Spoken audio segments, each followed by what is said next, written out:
السلام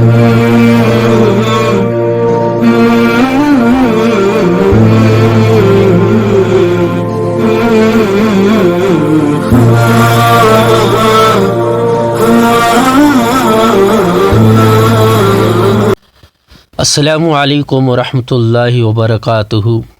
بسم اللہ الرحمن الرحیم۔ صرف 5 منٹ کا مدرسہ قرآن و حدیث کی روشنی میں 3 محرم الحرام۔ اسلامی تاریخ۔ فرشتے اللہ کی مخلوق ہیں۔ فرشتے اللہ تعالیٰ کی مخلوق ہیں جو نور سے پیدا ہوئے ہیں۔ وہ ہماری نظروں سے غائب ہیں، کبھی اللہ کی نافرمانی نہیں کرتے۔ اللہ تعالیٰ نے ان کو مختلف کاموں پر لگا رکھا ہے، وہ ہر وقت انہی کاموں میں لگے رہتے ہیں۔ فرشتے بے شمار ہیں، ان کی صحیح تعداد اللہ تعالیٰ ہی کو معلوم ہے۔ ان میں 4 فرشتے مشہور و مقرب ہیں۔ پہلے حضرت جبرائیل علیہ السلام جو اللہ کی کتابیں اور احکامات پیغمبروں کے پاس لاتے تھے۔ دوسرا حضرت اسرافیل علیہ السلام جو قیامت میں اللہ تعالیٰ کے حکم سے سور پھونکیں گے۔ تیسرا حضرت میکائیل علیہ السلام جو بارش کا انتظام کرنے اور مخلوق کو روزی پہنچانے میں مقرر ہیں۔ چوتھا حضرت عزرائیل علیہ السلام جو مخلوق کی جان نکالنے پر مقرر ہیں۔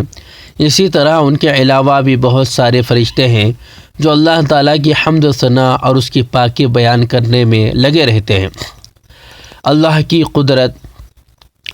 اللہ تعالیٰ نے لوگوں کی غذا کے لیے دودھ کا انتظام فرمایا اور اس کے لیے گائے، بھینس، اونٹ، بکری جیسے جانور پیدا کیے جو اپنے بچوں کو بھی دودھ پلاتے ہیں اور انسانوں کے لیے دودھ اور غذائی ضرورت کو بھی پورا کرتے ہیں۔ غور فرمائے، تمام چوپائے ایک ہی طرح کی گھاس کھاتے ہیں، مگر ان جانوروں کے گوبر اور خون کے درمیان سے صاف ستھرا اور غذا سے بھرپور سفید دودھ کون نکالتا ہے؟ یقیناً انسانوں کے لیے لذیذ اور پاک صاف دودھ کا انتظام کرنا اللہ کی قدرت اور اس کی عجیب کاریگری ہے۔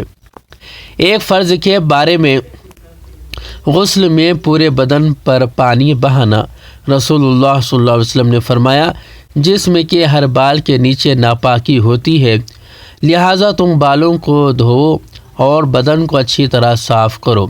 فائدہ غسل میں پورے بدن پر پانی پہنچانا فرض ہے، اس لیے خصوصاً سر کے بالوں، داڑھی وغیرہ کی جڑ میں پانی پہنچانا چاہیے اور عورتوں کو اپنے بال کھول کر غسل کرنا چاہیے تاکہ پانی بالوں کی جڑوں تک پہنچ جائے۔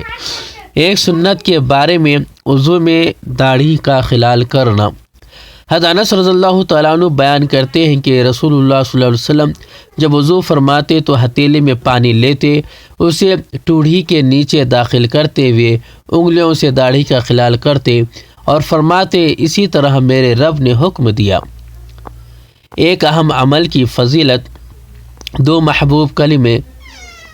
رسول اللہ صلی اللہ علیہ وسلم نے فرمایا، 2 کلمے ایسے ہیں جو زبان پر بڑے ہلکے پھلکے ہیں مگر اعمال کے ترازو میں بڑے وزنی ہیں، اللہ تعالیٰ کو بے حد پسند ہے۔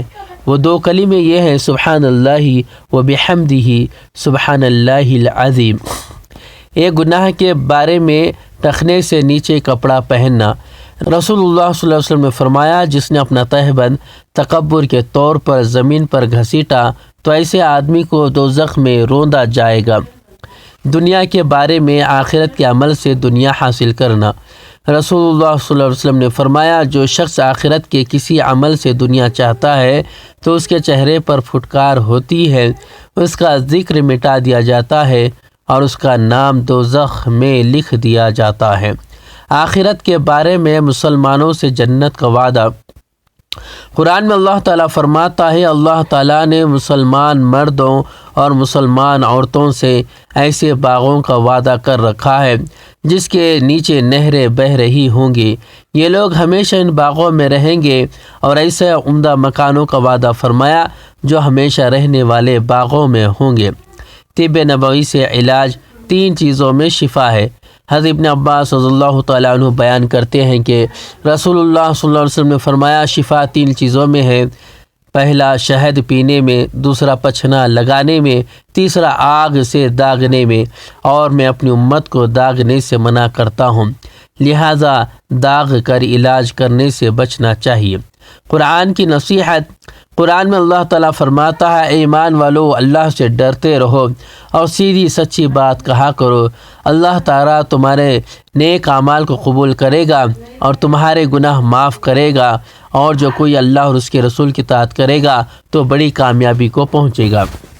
اللہ تبارک تعالیٰ سے دعا کرے کہ اللہ تبارک تعالیٰ ان باتوں پر عمل کرنے والا بنائے اور ان باتوں کو یاد رکھنے والا بنائے۔ السلام علیکم ورحمۃ اللہ وبرکاتہ۔